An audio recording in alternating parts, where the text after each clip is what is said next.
Dans un document judiciaire publié en ligne lundi, les avocats de l'ancien président des États-Unis Donald Trump soutiennent qu'il est quasiment impossible pour leurs clients de fournir à la justice de New York la garantie qu'il paiera les 454 millions de dollars d'amende pour des fraudes financières commises au sein de son empire immobilier.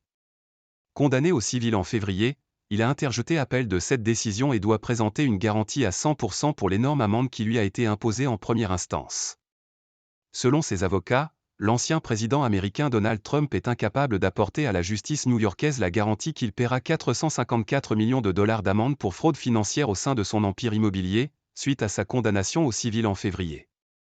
Dans un document judiciaire de 5000 pages mis en ligne, lundi 18 mars, par la section d'appel de la Cour suprême de l'État de New York, pour Manhattan, tribunal de première instance, note de la rédaction, la défense du candidat républicain à la présidentielle explique que garantir une telle somme est quasiment impossible.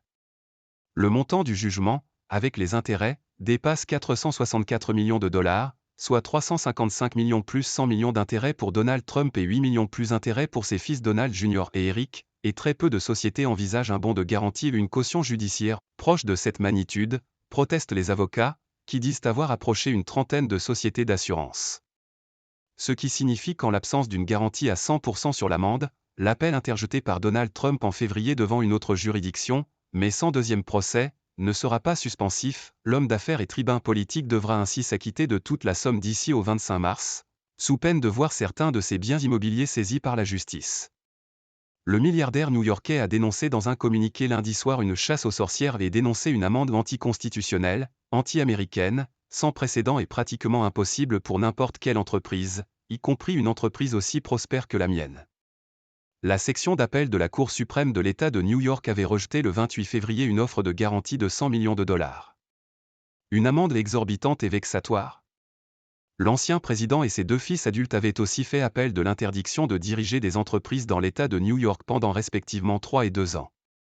Leurs avocats avaient jugé en février le montant de l'amende exorbitant et vexatoire et l'interdiction générale de diriger des entreprises à New York illégale et inconstitutionnelle, estimant déjà impossible d'assurer et de déposer un bon de garantie complet. Dans un jugement retentissant le 16 février, le juge new-yorkais Arthur Engoron avait condamné l'ex-président à payer 354,86 millions de dollars d'amende pour fraude financière et, chacun des deux fils, à 4 millions de dollars. La procureure générale de l'État de New York Letitia James avait porté plainte contre Donald Trump en octobre 2022 et l'avait contraint avec ses fils et leur groupe Trump Organisation à un procès civil pour fraude d'octobre à janvier dernier. Le magnate, qui a fait fortune dans l'immobilier avant de bouleverser la démocratie de la première puissance mondiale, avait fustigé un jugement totalement bidon en dénigrant publiquement les magistrats James et Engoron. Avec AFP.